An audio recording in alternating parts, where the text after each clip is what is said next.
Again, magandang umaga sa inyo. Sige lang kami na, magandang umaga. So, kung mapapansin ninyo na, sasabihin ko na sa inyo, hindi nyo napansinin. Ang style ng preaching ni Pastor Edwin is teaching siya. Ngayon, yung mga, kung mapapansin nyo rin, sa vlog na video noon, ako naman sa mga misconception. Misconception na preaching type. So, magkaiba po yan, ano? Yung teaching, para kang nakikinig sa, sa teacher talaga. So, pag, yan, makulit ka, ayaw kong ano. May aabuti ka parang gano'n. At saka mas malalalim po yun actually. Yung sa atin po, yung mga kinagisnan sa video noon, yung mga kinagisnan na mali. So, yung mga misconception, yun po yung binubuksan natin sa biyaya ng Panginoon. So, yun po yung gagawin natin. So, again, meron na po itatanong ha. 3 tao na po sasagot ha. Kailangan pa ba? Ayun po, yun pala. Dapat pa bang mag-declare ng gusto kong mangyari araw-araw? Actually, papaliwanag ko po sa inyo, no? May dalawang klase ng declaration. Isang faith-filled words, sinabi ko po na po yan, kung nakita nyo sa video, no? At isa yung faith-created words. Yung faith-filled words, iyon po yung nagsasabi ng ayon charito. Tapos, yung isang klase na faith-created words, iyon po yung hindi inaayunan ng Biblia. So, hindi ko muna sasabihin sa inyo kung ano yung faith-created words. Ang tatanong ko lang, kung kailangan pa po ba tayong mag-declare sa araw-araw na buhay natin. Kunyari, may gusto kong mangyari, kailangan pa bang i-declare? Ang sagot is oo, hindi, at depende. So, 3 tao ang sasagot. Sige, kapatid na Jason, kailangan ba akong mag-declare ng gusto kong mangyari sa araw-araw sa buhay mo? So, ano kaya? May bakit siya, na? Nag-prepare yung hindi na. Sige, bakit? Sabi ko hindi na. Kasi kasama na tayo sa pinapos sa boss. Kasi pag isang beses na ko nag-prepare sa'yo. So, hindi ko siya na-explain na kami. Basta kasama na dahil sa pinapos sa boss sa nagbayo. So, yung dinipure siya sa'yo, isahan na yun, lahat na yun. So, hindi. Okay, hindi. Kapatid? Oo o hindi? Hindi na. Hindi na rin. Katulad po na sinabi niya, nandito po na sa araw ng Panginoon susunod. Isang beses lang po tayo magdedegre kasi nagawa na niya po lahat sa susunod tayo. Okay. Meron pa sasagot ng depende o may sasagot ng oo? Ayan. Kailangan mong mag-declare. Siguro po, yung dideclare niyo po yung gusto mangyari. Once na. Pero, paniniwalaan mo na yun na kung kalooban ng Diyos, mangyayari. Pero pag hindi, okay lang. So, i-declare mo kung ano yung gusto mong mangyari sa araw na yun. Pero, babatay ka dun sa kagustuhan ng Diyos, hindi yung kagustuhan natin. Amen. Opo. Sige, tao lang. Sister Kixel, yun. So, lipat natin. Yan. Yan. At alam mo ba kung gaano na ang ginawa ni Jesus sa krus para sa iyo? So, alam po natin yan, kasi napapakinggan natin kay Pastor Edwin na yung tinapos na gawa ni Cristo sa krus ay may benepisyo. So, ano yung una? Tayo ay pinatawag. Siyempre, pag pinatawag ka na, ano yung magiging kasunod doon? Ikaw ay forever na rin. Tignas. Forever na rin. Lalo tayo. Tayo ay forever ng Diyos. Yun po, ang resulta ng pamatayan ng Panginoong Jesus doon sa pagtigis ng dugo. Kasi sabi ko sa Hebrew 9:22, yan, babasahin po natin yan. Sa katunaran, itinakda ng kautusan na halos lahat ng bagay na dapat hinihin sa pamagitan ng dugo. At kung walang pagdalat ng dugo, ay walang kapatawaran ng mga kasalanan. May tanong din ako sa inyo. tayong mapatawad nang hindi na bubugbugin ang Panginoong Jesus? Ibig sabihin, hindi na siya dadaan sa barbaric way of death, sasaksakin na lang siya. Pwede pa tayong mapatawad sa kasalanan? Isang tao lang sasagot. Pastor Jimmy, pwede pa tayo mapatawad sa kasalanan kung sakaling saksakin ng Panginoon na hindi na siya bubugbugin? Hindi po. Hindi. So, ang sabi sa Bible, kung walang pagdanak ng dugo, walang kapatawaran ng mga kasalanan. Ang katotohanan niyan, pwede. Kasi ang requirements lang sa kaligtasan natin, yung pagdanak ng dugo. So, nakukuha niyo po ako. So, ang requirements doon sa eternal destiny natin is the blood of Jesus Christ.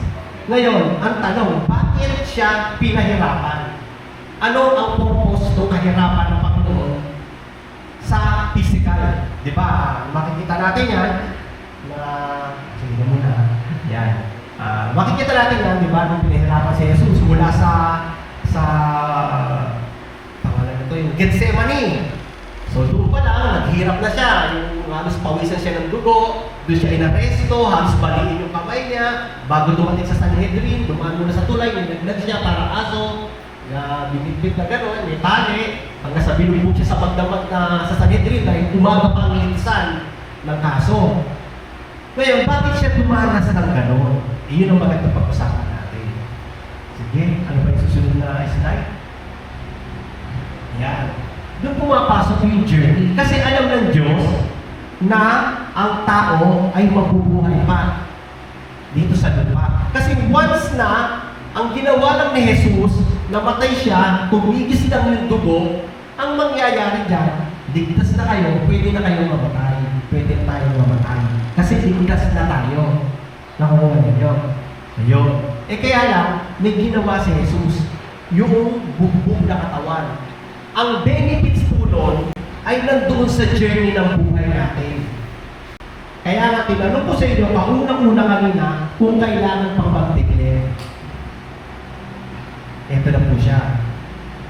Sa totoo niyan, ang declaration ay ginagamit lang sa faith-filled words. O ibig sabihin, yung inaayunan lang ng Biblia, yung katangian ng Diyos, kung ano ang katayuan mo sa Diyos. Pero yung magdi-declare ka ng simula ngayon, 5 taon simula ngayon, magkakaroon ako ng kotse, magkakaroon ako ng bahay, magkakaroon ako ng magandang asawa, poging asawa, o whatever, hindi po dinideclare yan. Hindi po inaalaw ng Biblia yan. Bakit? Kasi nga alam mo kung buhay ka pa bukas. O, ba't ka magdideclare? Hawak mo ba yung bukas? So, yun po, ang tawag po is faith-created words. Magkaiba po yung faith-filled words. Kasi ang faith-filled words, ito po yung ginawa ng Diyos nung sinabi niya na, and let there be light. So, nagkaroon ng liwanag. Sa atin, hindi tayo pwedeng mag-ganon kasi creative being tayo. Hindi tayo creator. Nakukuha ninyo? So, ang sakop lang, kasi ito pa yung sinasabi na ibang mga aral. Sabi kasi sa Bible nilikha tayo ayon sa kanyang wangis. So, ano ba yung wangis na sinasabi doon? Yung sinasabi na wangis o image and His likeness, yun po yung hindi kasama dyan, yung unang-una, yung divine power ng Diyos. Hindi po tayo little gods, hindi po totoo yun. Na meron tayo kapangyarihang magsalita at mangyayari, hindi po yun. Ang meron po tayo, mag-isip katulad ng Diyos, magmahal katulad ng Diyos. Pero yung divine power, wala po tayo. So, yun po yun. Ngayon, merong magsasabi, kasi ang naging problema kasi natin, ganito ano ba ang mga dahilan? Pwede kong makita natin yung isa. Sige ba, may balikan po natin yan. Yung isa pa. Ano ba ang mga dahilan kung bakit nagde-declare ng gusto mong mangyari sa iyo? May dahilan yan. So, alam natin. Ano ba yung unang, actually dalawa lang nilagay ko dahilan. Sige nga, ano yung isa? Yan, maling paniniwala na may literal na kapangyarihan ng salita. Di ba yung mga namana natin turok? Huwag kang magsasalita. Kasi pag nagsalita ka ng ganyan, mangyayari. Pero ang dami nagsasalita ng gusto tumama sa ito, hindi nangyayari. Pansinin ninyo, pag negative, talaga negative yung ano, pero pag positive, hindi mangyari. Bakit? Kasi nga, wala naman tayong kakayanan na katulad ng Diyos, yung divine power. So, hindi po inaayunan ng Diyos yung pag-declare mo na kikreate ka. Kasi nga, yung faith creative words, hindi po inaalaw ng Diyos yun. Katulad nito, isa pa rin yan, yung nagde-declare ka na may pinag-pray ka, may sakit, nagpe-pray mo, ngayon din sa pangalan ng Jesus, gumaling ka, ay hindi po inaalaw ng Diyos yun gano'n. Opo. Alam niyo po ba? Kadalasan nga, nakapatay eh. Di ba? Kasi, unang-una, lalo na yung sinasabi natin na ano, na ganito eh. Ito, madalas ko naririnig ito pag nagpe-pray may sakit eh. Wala kang sakit sa pangalan ni Jesus. Eh, mali po yun. Kasi nung namatay si Jesus, sabi niya, sa aking mga latay at sugat, kayo'y nagsigaling. Kung hindi mo aaminin na may karamdaman ka, hindi dadaloy sa iyo. Kasi nga, magaling ka eh. So, tanggapin natin ang katotohanan na may sakit siya. Ngayon, ito yung provision ng Diyos. Sa aking mga latay at sugat, ikaw ay pinagaling na. So, nag-gets niyo po ako? Aminin natin yung katotohanan, yung reality. Huwag natin itago. Yun yung nakasanayan kasi natin na itinanim sa atin ng mga dati nating mga ngaral. Na hanggang ngayon, majority pa nga sa perverted. At meron ilang pa rin sa full grace na ganoon pa rin yung pananaw. So yun. Ngayon, di ba gusto po natin na magkaroon ng malusog na pangangatawan. Nakita yung katawan mo? Sasabihin mo, di ba? Ay, magsalahan. Ayan, gusto natin magkaroon ng malusog na pangangatawan. Ngayon, bibigyan natin yung benepisyo ng, papaliwanag ko po yung benepisyo ng tinapos ni Cristo sa krus. Kung makikita ninyo sa video nung, actually, natabi ko na yan eh. Ang Panginoong Jesus, meron siyang 39 slashes na palo. Sino po nakakalam na nung 39 slashes? Ang palo po, pag hinahagupin, sa panahon nung panahon ng mga Romano na magpapanagpapano sa kay Jesus, hanggang 39 slashes na po. Pag sumobra ka, ipapalo po ulit sa iyo yun. So, hanggang 39 lang. Ngayon, according sa medical, ngayon nalaman na nila, ang tao pala ay meron 30 na major diseases. At pag sumobra doon, komplikasyon na yun. So, ibig sabihin, tumpa na yung ginawa ni Jesus sa kanyang mga latay at sugat, kada palo sa kanya, yung mga sakit na yun, yung mga major diseases, yun ang inarga sa katawan niya. Na kinuha niya sa atin. Kaya sabi niya sa aking mga latay at sugat, kayo'y nagsigaling na. So yun po yun. Kaya hindi na natin kailangan mag-declare, ganito magaling na ako. Actually, kahit sabihin mo yan o hindi, nung tinanggap mo yung biyaya ng Panginoon, nakipag-covenant ka sa Kanya, tie up na yan. So, hindi inaalam ng Diyos again, yung faith-created words. Yung faith-created words, yung tinatanggi yung katotohanan na wala ka sakit. Mayroon ka sakit eh. Kaya nga dumadali yung pagalingan. Yung faith-created words, yung nagde-declare ka na hindi mo kontrolado ang sitwasyon. Bukas makalawa, meron na akong ganito, ganyan. Hindi po inaalaw ng Diyos. So yun, misconception po yun na nabubuksan. Yun, salamat. Nalaman niya na nakuha ko sa dali.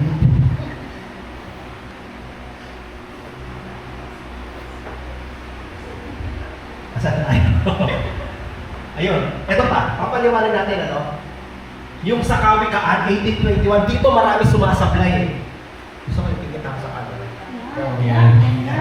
Ayan. Sa Kawikaan, sabi, ang buhay at kamatayan ay sa dila na kasalalay. Magiginabang ng buhay ito, ang dito ay nagmamahal. Dito marami sumablay. Kasi ang pananaw nila, kapag kahit sa full grace, yung mga nagtuturo ng full grace, nakikita ko, ayan ang tinatayo nila, yung kailangan magpakasitin ka lagi. Magsalita ka ng maganda para may mangyari sa'yo. Alam niyo ba ang Kawikaan kung sino sumula? Si Solomon. Si Solomon, ang pinakamatalino tao noon na binigyan ng Panginoon ng karunungan. Ngayon, siya yung merong pinakamahabang obserbasyon sa buhay. Ang tawag po dyan is, ano ba tawag dyan? Excuse me. Sandali lang po. Relax lang, relax lang. Ayan. Ang tawag po dyan ay wisdom literature. Ibig sabihin, ayan po yung mga pinag-aaralan sa buhay, yung sabihin yung mga nasaksihan ni Solomon sa buhay. Ibig sabihin, napag-aralan niya na yung mga ganyan, kaya alam niya. So yung sinasabing buhay at kamatayan dyan, hindi yan yung negative na salita, nasasabihin mo tapos may mangyayari, yung positive. Hindi po pinag-uusapan gano'n. Ang pinag-uusapan po dyan is yung epekto kung sasabihin mo, katulad nito. Yung buhay na sinasabi dyan, kunyari, may papakounsel sa'yo. Tapos, in-encourage mo siya. Siyempre, pag nag-encourage ka, ano ba sinasabi mo? Di ba, magagandang bagay. Habang binibigyan mo siya ng magandang bagay, nabubuhayan siya. Yung positive words, nagiging buhay para sa kanya, lumalakas siya. Yun po yung example ng buhay. At yung mga kamatayan naman, yung magsasalita ka ng mga hindi magaganda sa kapatid mo o sa mga ibang tao. So, nagdudulot yun na kaguluhan, kamatayan. Pasinin niyo ha, kung ililiteral yung buhay at kamatayan, na pag nagsalita ka, mangyayari, tingnan niyo yung verse 4. Ang wika ng tao ay bukal na karunungan, parang dagat na malalim at malamig na batisan. Kita niyo, meron bang sa tao lumalabas na gano'n, literal na batisan? Di ba wala naman gano'n? So, hindi po pwedeng iliteral yan. Yan ay parang mga metaphor ng buhay. So, hindi po totoo yung sinasabi ng mga pastor o mga nakakagisna nating turo na pag nagsalita ka ng negative, mangyayari po yun. Hindi po totoo sa atin ang wala nasa buhay yan. So, sa atin, lagi tayo nakaangla doon sa Romans 8:28. Ano po ba yung Romans 28? Yun. All things work together for good. Ayan. Alam natin na lahat ng bagay ay gumagawa ang Diyos. Siyempre, pag Diyos na ang gumawa, wala ka ng question doon. Ano? Para sa mabuti, kasama ang mga nagmamahal sa Kanya. Silang mga tinawag ayon sa Kanyang layunin. Ganito lang po yan eh. Bibigyan kayo ng example. Bakit ka nag-declare? Anong gusto mong mangyari sa buhay? Samantalang hawak na ng Diyos ang buhay mo. Nung nakipag-tie up ka, nakipag-covenant ka sa Diyos, siyempre hawakan na kayo. Sa palagay po ba ninyo, hindi nababasa ng Diyos yung mangyayari sa atin sa mga hinaharap. Hindi ba nababasa ng Diyos na pwede tayong bumitaw? Di ba, ang mga naririnig natin ngayon, kapit lang kapatid, huwag kang bibitaw. Hindi po totoo yun. Kasi lahat tayo, dumadanas tayo ng unfavorable circumstances sa tingin natin. So, makakabitaw tayo. Pero dahil ang Diyos ay kasamang gumagawa sa buhay natin, bumitaw man tayo, hawak pa rin tayo ng Diyos. Kaya sa atin, ang gusto ng Diyos, mamahila ka. Huwag kang ma-stress, huwag kang ma-pressure sa buhay. Dahil ang totoong success may kamahingan. Pero pag peace of mind, nagugulo ka kasi, paano yung bukas ko? Ang mga anak ko, makakapag-aral ba? Paano yung bukas namin? Makakabalik ba yung asawa ko? Paano yung bukas namin? Yung inaalala ko, yung mga bayarin, yung mga sa mga susunod na panahon. Ganyan lang ba? Yung biyaya naman ng Diyos sapat sa pangangailangan natin. So, sagot ka ng Diyos na parang yung naaalala ko yung commercial noon sumakay ka na, huwag ka na dito. Diba? Ang isang example po, bigyan mo yung example. Kung lalabas po kayo dyan, may dala kayong isang sakong bigas. Tapos pupunta kayo dahil walang masakyan.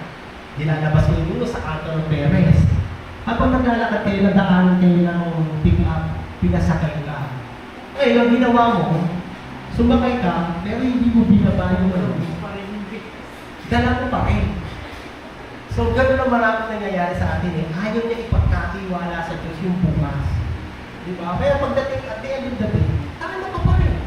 Kasi bit-bit mo pa rin yung bigas. Nakatipid ka nga, nakasalita. Kaya lang yung bigat, burden mo pa rin. Kaya sabi ko pa rin, kasi yung burden upon him, for the care for you. Diba? So, ang gusto na kasi pagkatiwala natin lagi sa Kanya. Ako, personally sa akin po, ayun nga, meron akong karamdaman na hindi ko may paliwanag. Sabi ko, parang nagigisupan pa ako pag nararamdaman ko ito.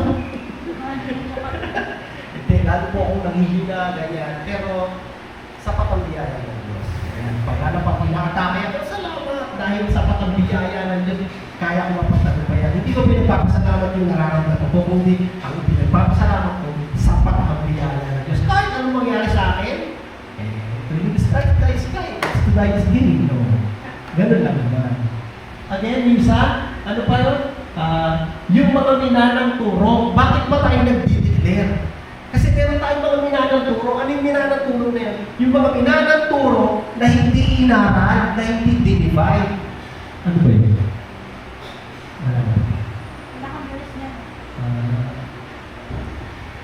Wala. Gusto na. Ayan. Meron ng tuturo. Alam mo, posible alam na ninyo ito. Hindi na pagkitay ka na pagkito. Ginagamit niyo yung Zechariah 4:6. Sisigaw siya ng grace to thee. Ang istorya po, merong hadlang sa pagtatayo ng templo. Ngayon, to sum it up, kailangan na isigaw yung grace to thee para maalis yung bundok na hadlang ngayon. Sa Old Testament, mababasa nyo yung Zechariah 4:6. So, kailangan na sumigaw ng grace to thee. Yung, kung pag-aaralan natin, unang-una, nasa Old Testament, wala pang namamatay na Kristo. Pangalawa, hindi po tayo kausap po. Hudyo po yung kausap po. Kaya tayo, mga Hentil, na may lahing Pilipino, na may konting pagkandumalo, diba? Ganun po tayo. Pero hindi po tayo Hudyo. So, doon pa lang, once na gumamit ka ng ano, pwede siya inspiration. Pero hindi siya pwede na application sa buhay mo. So sa atin, may namatay na ng Kristo. So lahat ng benefits na tinapos niya sa krus, pasok na sa atin. So hindi na kailangan mag-declare yung mga faith-related words. Pwede yung sabihin, tayo dyan, ito, isang klase ng declaration yun. Ang tawag doon, faith-filled words. Inaayo na ng Biblia yun. Pero yung faith-created words, hindi po inaaya. Hindi po inaalaw ng Diyos yun. Tandaan natin, ang faith-created words, ito po yung itinatanggi ang katotohanan. May sakit ka, sasabihin mo na kasakit. Meron nga eh. Paano mo makikita yung kahayagan na kadakilaan ng Diyos? Kung sasabihin mo wala kasakit, ipapagaling nga ng Diyos, pinagaling ka ng Diyos. Pangalawa, yung faith-created words, yung nagdidikir ka na sa mga taon, sa mga taon, yun ako na ako namumuhay sa ibang bansa. Una-una, hindi mo kayang kontrolin yung araw na bukas, baka mamaya gabi ako yung buhay mo. So yun yung faith-created words. So hindi kinaanan yung Biblia. Ngayon, meron pa rin naman isang example. Pag nakipag-tie up na sa atin ng Diyos, o nakipag-tie up na tayo sa Diyos, o nakipag-covenant na tayo sa Diyos, yung part ng Diyos, huwag na natin po. Yung part natin, ano ba sabi ng Panginoon? Mamahinga ka na lang. Kasi yung benepisyo, tinanggap mo na.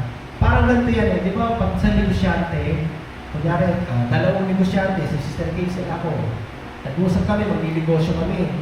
Ngayon, kada kita namin, happy kami, 50% kami.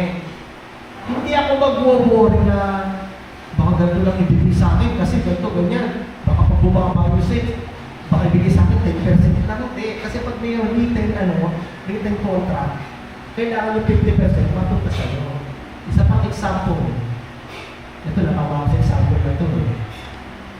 Minsan ko na naisip. Natawa ko yung kinasal ka na. Pag pinipirma na kayo ng marriage contract. Pagka pinipirma nyo ng marriage contract, ito, nasabihin mo sa asawa mo ngayon, kasal tayo, parang may paaalala yun. Anong gagawin na asawa mo sa iyo? Diba? Patuwa ka. Bakit? Kasi nakasal na kayo na may time up na meron ng covenant na nangyari. So hindi mo na kailangan ipaalala sa Diyos na, Panginoon, may covenant ka sa akin, may covenant ako sa iyo. Ang Diyos ay hindi manipulate. So once na nakipag-time up na ang Diyos sa atin, then isip kaya ipayapa mo na yung isip mo. Kaya ang problema sa atin, kung bakit hindi napapayapa, kasi nagdududa tayo dun sa covenant ng Diyos sa atin. Ngayon, magtatapos po tayo dito. Sa lang po ako kasi nga medyo di ba maayos yung pakiramdam ko. Yung sa may Philippians 1:6, sabi rito, lubos akong nakatitiyak sa bagay na ito na siya naman nagsimula ng mabuting gawa sa inyo ay matatapos nito hanggang sa araw ni Yesu Cristo. Ayan natin sa English, for he who began good works in you, who is faithful to complete it in the day of the Lord. Ulitin natin, for he, sino may sabi? He, ang Diyos. Ang Diyos ang nagsimula ng mabubuting bagay. Siya rin ang magtatapos nito para sa inyo. Diba? For he who began good works in you, he is faithful to complete it in you. Sige, sabihin niyo sa katabi niyo, he who began a good works in you, and he is faithful to complete it in you.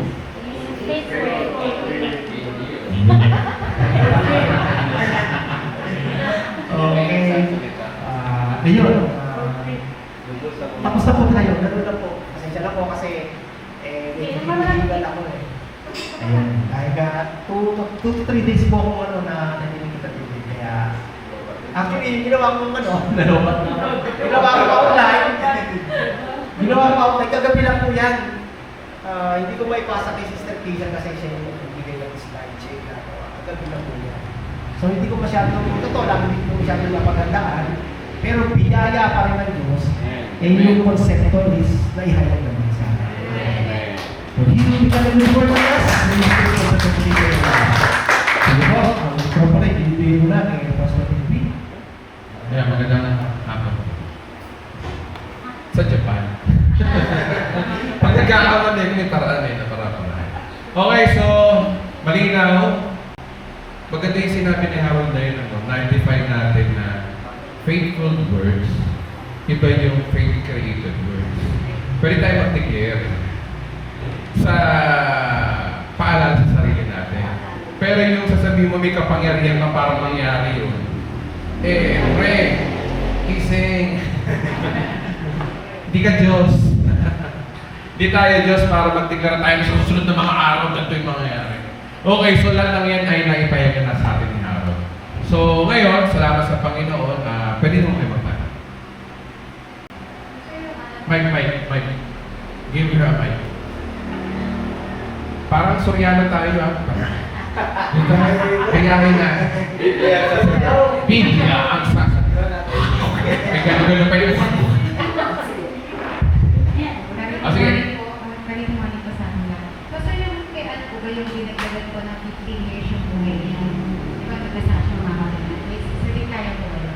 Sino? Sa Bible. Sa Ezekias? Sa Ezekias. Oo. Ano pong klaseng declaration? Dineclare niya po or Hindi, nanalangin ng katawan siya, di ba? Laluntungan pa yung buhay niya. Ayon sa context. Kaya, no? Wala yung... So yun ba, kind of declaration po ba yun? Or... Wala akong nakita ng declaration doon, nag-pray lang siya.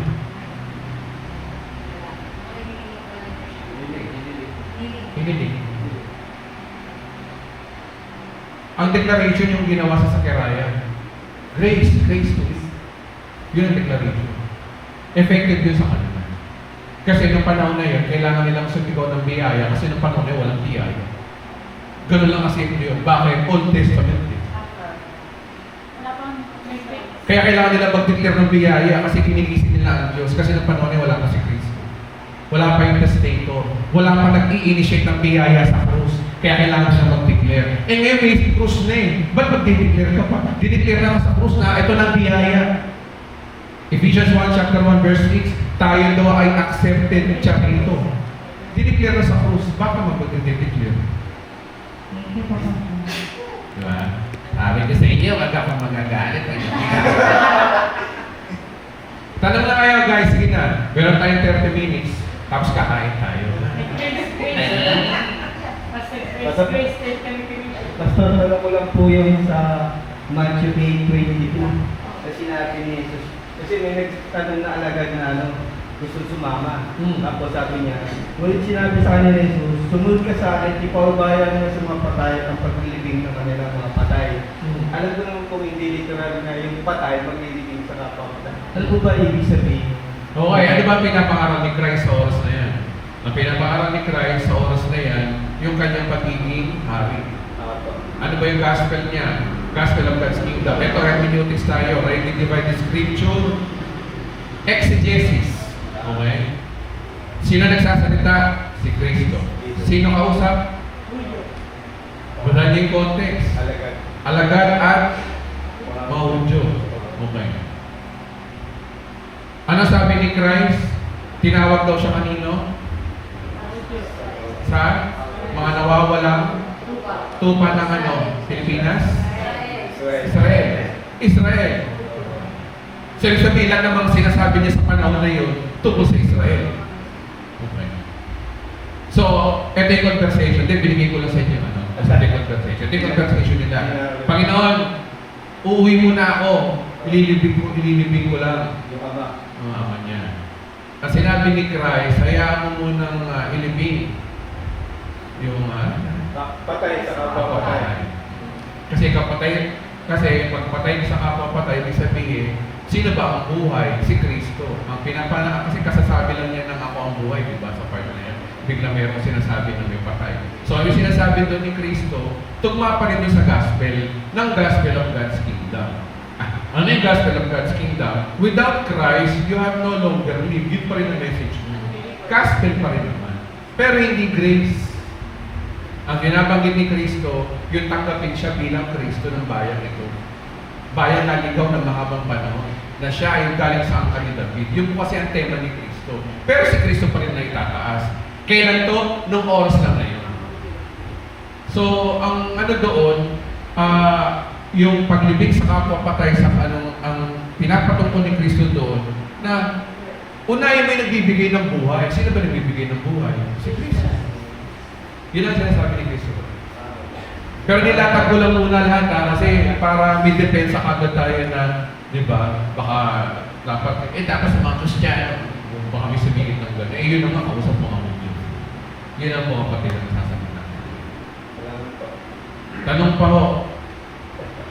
Hindi nga, sige na. Palagi ka daw galit. Palagi daw ako galit. Galit ba ako, guys? Sa personal na makikita kong galit ako, di ba? Kasi kung galit ako, kanina pa nagliliparan yung mga kagaya ng ugali ko nung high school, bago-bago. Di ako galit. Sige na, guys, tanong kayo. Masarap na naman lang yung sa Genesis chapter 4. Bakit yung mga tao to ay maabot ng ganong ilan? Siya pinakapatas na namin. Bakit yung mga tao ng panahon na yun ay maabot ng ganong edad? Edad. Kasi ang pinakabata na si Enoch ay 359. Okay, doon tayo sa sinasabi ng Biblia mismo. Pasensya na kayo mga kapatid kasi hindi ko mabuksan yung insert ko eh. Ha? Sa susunod yung mga kapatid maglalagay ng table dito nakalagay ang dating daan. Ganda yung mga kapatid. Ito ayon naman sa Bible. Ayon kasi sa Bible, nilikha ng Diyos ang tao ayon sa kanyang larawan, ayon sa kanyang wanis. At sinabi rin doon ang mga edad ng mga tao mahabot ng 1,000 taon. Sino pinakamatanda? Methuselah. Tama ba? Methuselah. Ilan siya tao siya? 937. 969. Sino ba? Ilan, pag 1,000 taon, ilang araw sa Diyos yung 1,000 taon? Ang sabi ng Diyos, nung nagkasala sa Eva at Adan, hindi na daw aabot sa isang araw. Maganda ako. Yung pala, 930 years. Ngayon, pagdating ng kawikaan o awit ba yun? Awit. Ang sabi daw, ang buhay na daw ng tao ay 70 years. Sinabi na naman. Sino sabi may progress? Bakit nangyayari? Kasi ang totoo talaga nun. Dahil na rin siguro sa sa ating kasalanan bilang tao. Yun ang sinasabi ng Biblia. Pero scientifically, ang kukunik ng kasalanan natin, meron pa rin. Kasi yung nature kasi nagbabago. Consequence. Ano yung nangyayari sa mga kinakain? Lalo na sa panahon natin, ngayon ang mga kinakain natin. Labas kayo dyan, punta kayo fast food. Chemical, lang kayo dito. So, kinakain. So, sa kinakain na rin kapatid. Kasi nung araw na yun, panahon na yun, organic yung mga kinakain. Tsaka ang mga kinakain talaga nila, hindi mga ngayon ang mga patarantang kanin. Hindi ganun. Nung araw, mga rice eh. Tsaka wala, walang problema yun.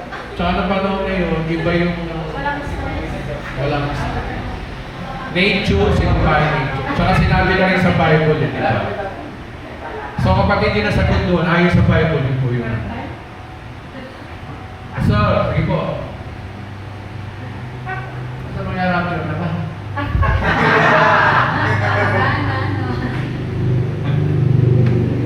Okay, ayon sa Hosea chapter 6 verse 2, 2 days, sabi, para ma-restore ang Israel. Tapos, nataon na yung 2 days na yun ay hindi daw 2 days. Kasi kung bibilangin mo yung 2 days, saka nakakita ng bansa na na-restore. Sino nagka-jowa dito? Na nagka-break? Naranasan niyo mag-broken heart? Naranasan niyo ba ma-restore ka ng 2 araw lang? Hindi. Nakapupod ka. Eh, nakalimutan ko na siya. Papalitan ko na siya. Pero ba ganun? So, ganun din sa Israel. Hindi 2 days para ma-restore ang Israel. Anong days ang binabago doon? Malamang sa Diyos yun. Ano ba ang ilang araw na meron sa Diyos? Ay Isaiah 8 ang nakalagay ang 1,000 taon sa araw. So 2 days, 3 araw, 3 days, millennium. So maraming mga Bible scholar, speculation lang to. Ito nilinawin na natin ha. Kasi kagabi nagturo ko na exegesis, di ba? Speculation lang yun, 2,000 taon o up 2,000. Kailan ba tumalikod ang Diyos at kailan ba tumalikod ang Israel? Nung nireject nila si Kristo. Ayon sa kay Pablo, 34:80, sinabi niya, hindi na kami mangangaral sa inyo. Ilalipat na namin sa mga higit ng pangangaral.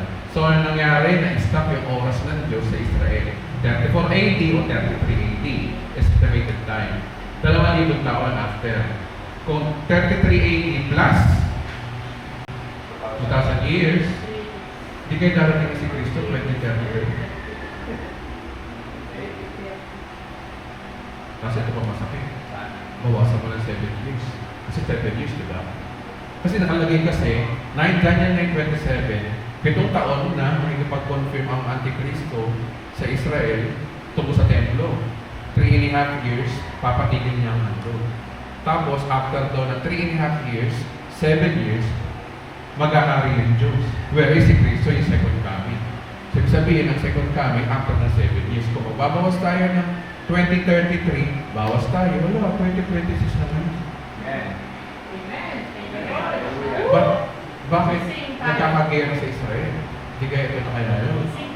O, conspiracy na tayo ha. Ito yun. Bahala na kayo. Pero yun lang ang pinasabi na yun. Kung ang tanong ni Pastor Jimmy kung kailan magra-rapture, hindi ko pa rin alam. Conspiracy pa rin tayo. Hindi tayo dogmatic. Kasi baka pag sinabi ko September 23 na mamamawin. Ngayon naman 24. Pastor. 24 tayo. Huwag na.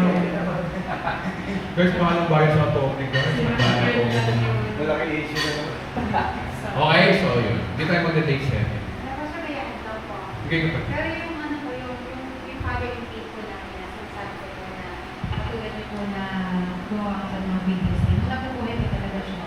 Pangarap lang talaga po ba yung videos na ginawa. Kaya wala po buhay pa. Siya po talaga ang estimating niya po talaga is 2020 to 2025. So 2026 na po kami. Hali na mga Sa akin, hari naman.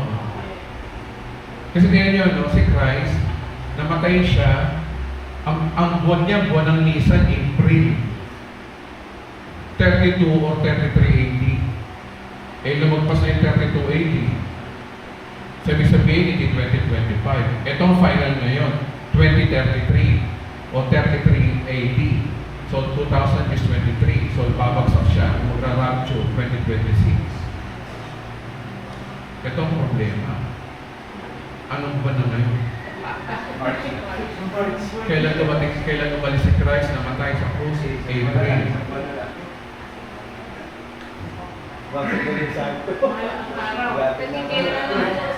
Lord, pwede ba mag-anniversary muna kami?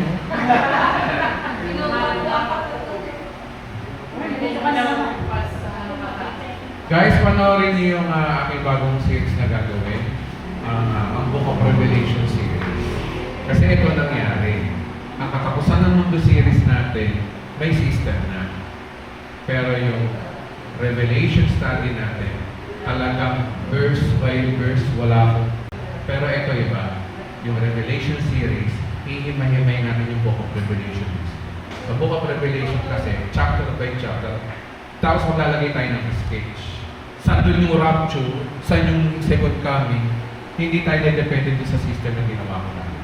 So sana mapanood niyo po yun, 22 chapter, ito mas marami, 22 chapters po yun. At bawat chapter meron 1A, B, and C. Yun ang tayo.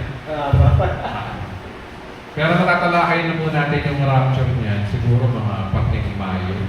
Kasi chapter 4 yung Revelation. Isa-isay natin. Hindi tayo depende dun sa nakasanay natin. Depende tayo sa yung Biblia mismo. Paano ng mga kapatid para maging gano'n na tayo? Kaya nga kahapon, di ba tinuturo mo mga kapatid? Kailan po lalabas yan mamaya? Wednesday po. Tapos ko na siya yung unang chapter. Tapos puro ganun ng mga vlog ko. Hinto muna ako sa Bantay Prophecia. Hinto muna ako sa lahat. Focus ulit ako sa series, kagaya na dati. Kaya vlogger na naman ako. Okay, so yun lang po. Magtanong na ho kayo, sige na, bago tayo kumain. Dali, ang magtatanong ngayon, dadagdagan ko ng manok. Ano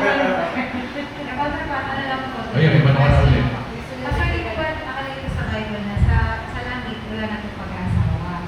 Pero ano po ba, ganun po ako, yun na po ako. Pero sa langit po, may nakalagay po sa Bible na kahit pa paano ma-recognize, may special treatment, may special feeling ka dun sa husband mo sa langit. Parang ma-recognize mo na yun na yung asawa. Kaya kasi natin tayo yung magyaya ko pa tayo. Ganun ba yung ibig sabihin? Hindi lang ano yung ma-recognize mo lang yan. Ano yung naging mag-asawa na nasa lupa. Okay, gawin natin yung sinasabi ni Christ. Bible pa rin tayo. Biblia ang sasagot. Wala lang akong Bible ngayon. Pero alam niyo naman yung i-quote kong verse. Nagtanong ang mga Pariseo sa kanya, Panginoon, meron po kasi kami kakilala na yung kanyang asawa, nag-asawa siya, namatay. Tapos nag-asawa siya uli, nakapatid, namatay. After nun, may nagtanong, sa kabilang bubuhay mo ba? Sino doon sa tatlo yung legit niyang asawa? Sabi ni Jesus Christ, napakamot siya siguro. Wala sa Bible yung mamamutan. Napakamot siya. Hindi nyo kasi alam yung sinasabi nyo. Sabi nito. Sa langit daw, ano daw? Tayo daw ay hindi na mag-aasawa. Bakit? Kasi magiging kagaya daw tayo ng mga anghel. Unang punto yun, hindi na mag-aasawa kasi para daw tayo ng anghel. Ano ba ang anghel? May kasarian o wala? Walang genital kung ano-ano. Basta tuwid lang siya. Tatanggalan pala kayo. Wala. Hindi nakaban-aid. Tatanggalan pala kayo. Naka-plaster.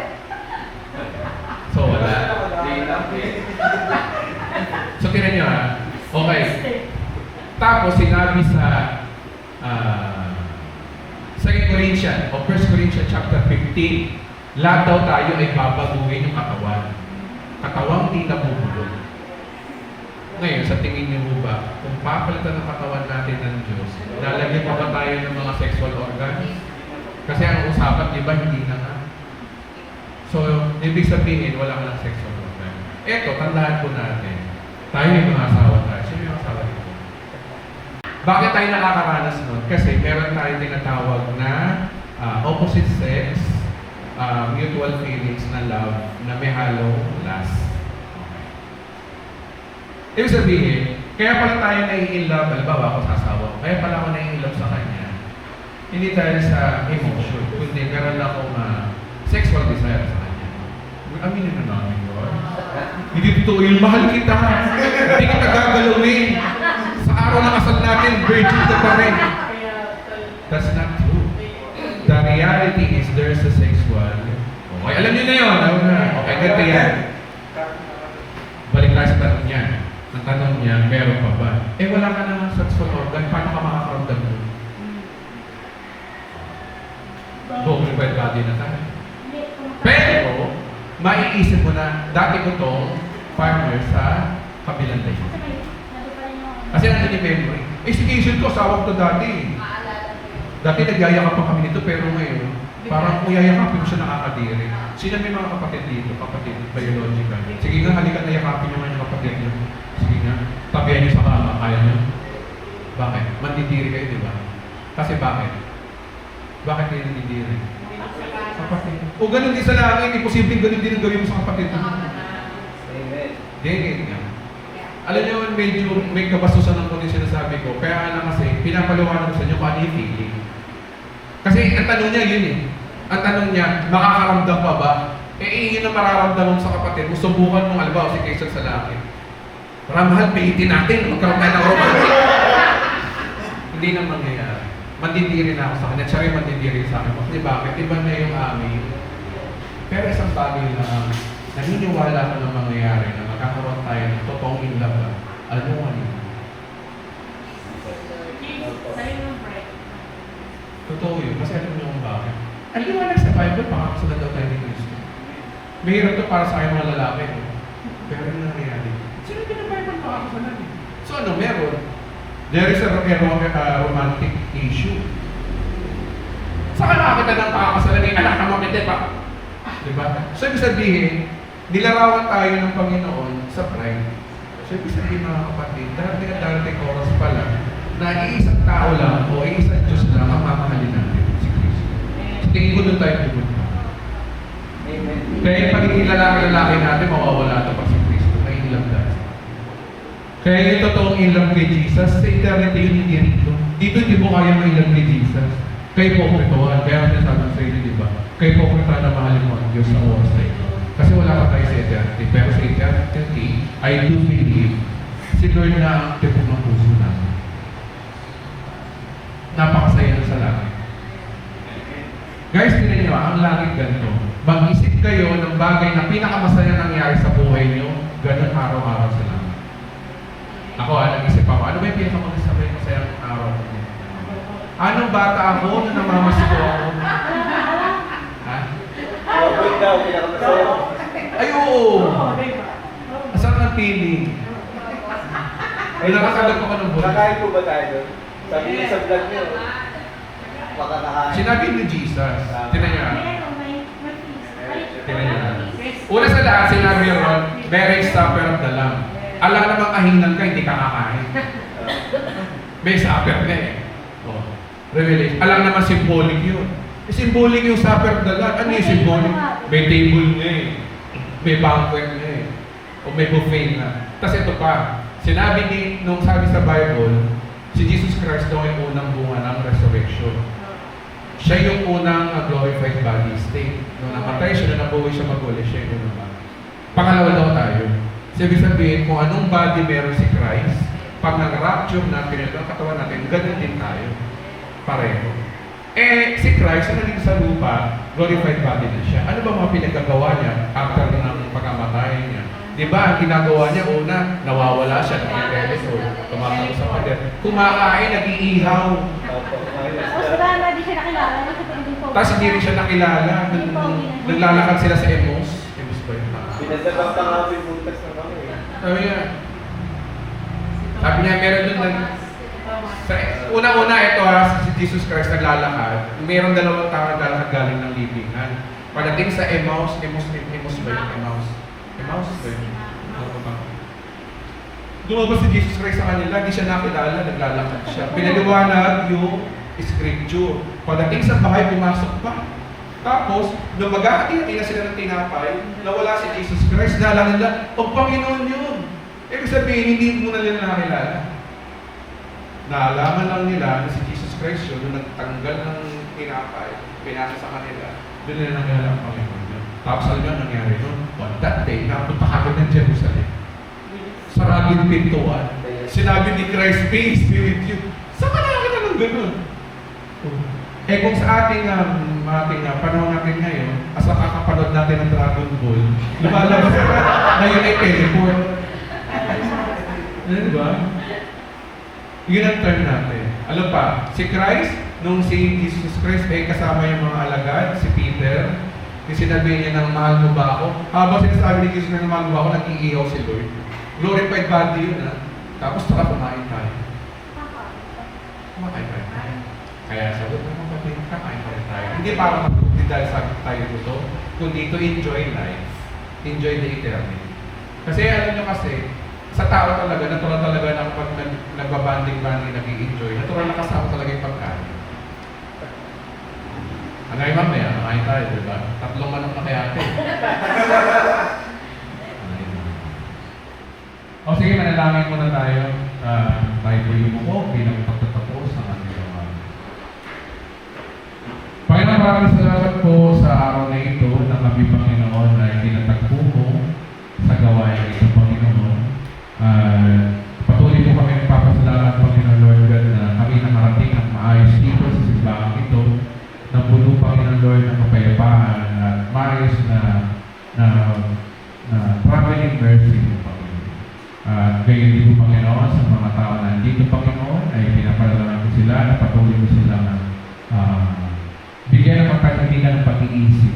Bagaman sila pinagpalang pinapuran mo na, pero ang panalangin ko, Panginoon, sa kanila, Panginoon Lord, ay mas lagi nilang piliin ang magkaroon ng kapayapaan at pag-iisip